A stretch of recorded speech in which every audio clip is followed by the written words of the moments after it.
Witchcraft is real. Whether you believe it or not, it is real and it does happen. Here's my story.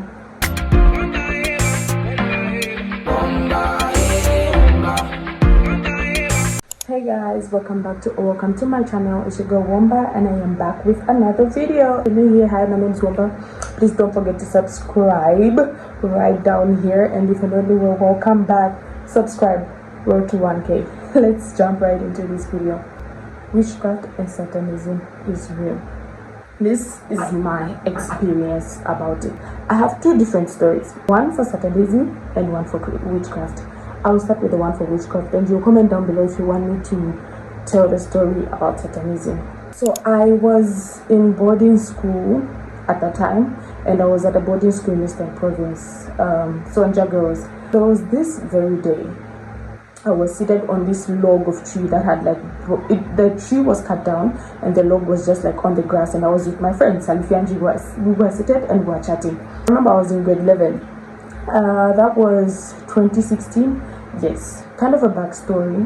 My grandpa, before he died, he used to warn my dad not to go to the village. He emphasized so many times, don't go to the village. Do not take my grandchildren to the village. Because I remember we only started going to the village when Grandpa died. But otherwise, for context's sake, we never used to go there. There was this one time I was in school, right? And then my dad had gone to the village with my grandpa.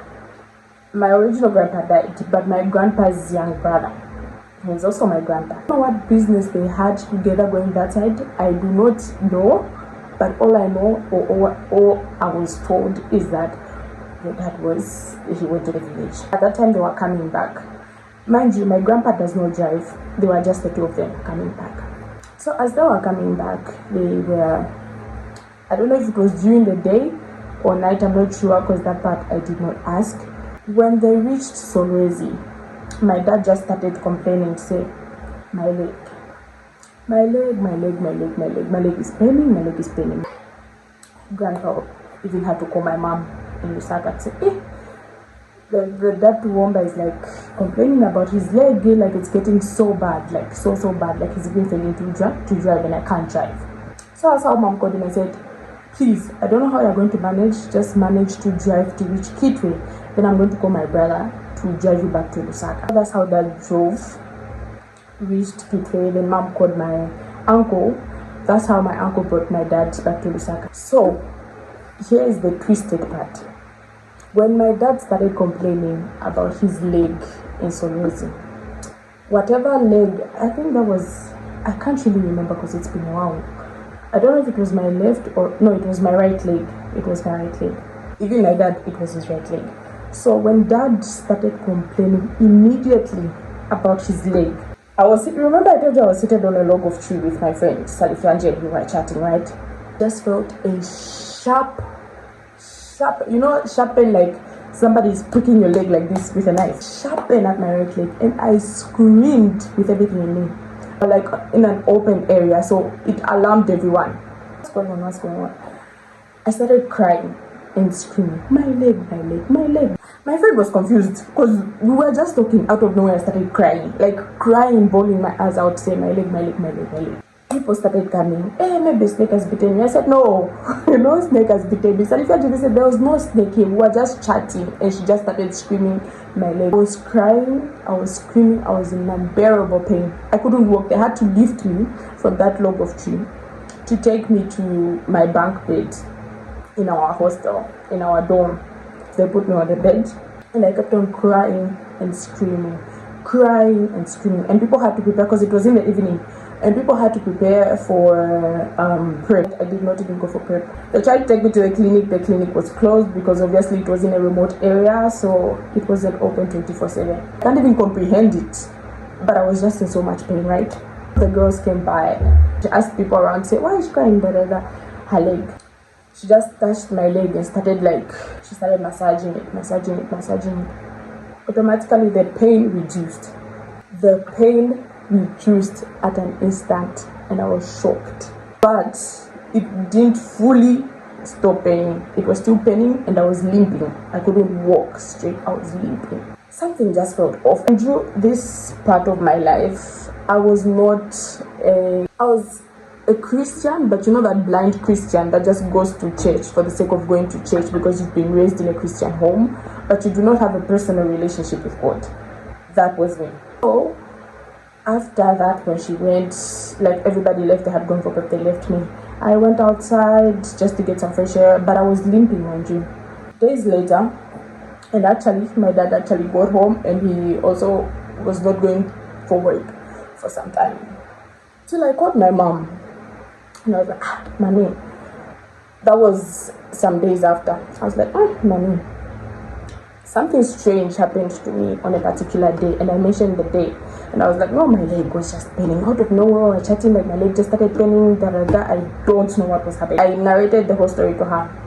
Then she asked me, what day was that? I told her the day. What time? I told her. She was like, that's strange, because your father had the similar situation at the same time, and it was the same leg that you're complaining about. And I was like, that's really, really strange. Someone who used to be like at our church, he called mom. They just started chatting, catching up. The man goes like, did your husband have an issue with his leg when he was coming back from the village and whatnot? And she's like, yeah, how did you know? Because I haven't talked to anyone about it. The only person that knows are the people that went with my brother that brought him. Like, that leg, it's people from work and family members. This should sink in. Whoever thinks blood is thicker than water, it can happen to anyone. This man said it is people from work and family members. And what they did, it was supposed to be stroke, but God is protecting you people. And what they did not only do to him, but they also did to his daughter, because they see her as a threat as well. So they have to eliminate both to take them out of the way. They can't just eliminate the father. They also have to take out the child as well, because she's also a threat. My mom was like, yes, it happened to my daughter as well at the same time. He said, exactly. Like I said, they cannot only take away the father, they have to take everything that they are doing to the father. They have to do to the daughter, because they're seeing her as a threat. They are seeing her to be getting out of the way, because even if they eliminate the father, the daughter will be a very big threat to them. And they see that, and they know the destiny that she has, so they are trying to eliminate both at a go. If I tell you, my mom was scared, and she did not tell me this until I closed school and like I went home. All I can say is, if you do not walk with Christ, you do not follow Christ, grow your relationship with God, because God fights things for us that we cannot see physically. Here I was, a person who's not had a personal relationship with God, but he saved me. At that time, it didn't clock in my head, say, oh, I need to change. I did not change. I did not start my walk with Christ not until I completed high school. So yeah, that was part of a witchcraft story that I had encountered personally, that I thought I should share with you guys. More of this whole story is just to tell you to say, yes, people say blood is thicker than water, but you do not know what people think, and you do not know that certain people are jealous, but they will not say that they are jealous. Pray.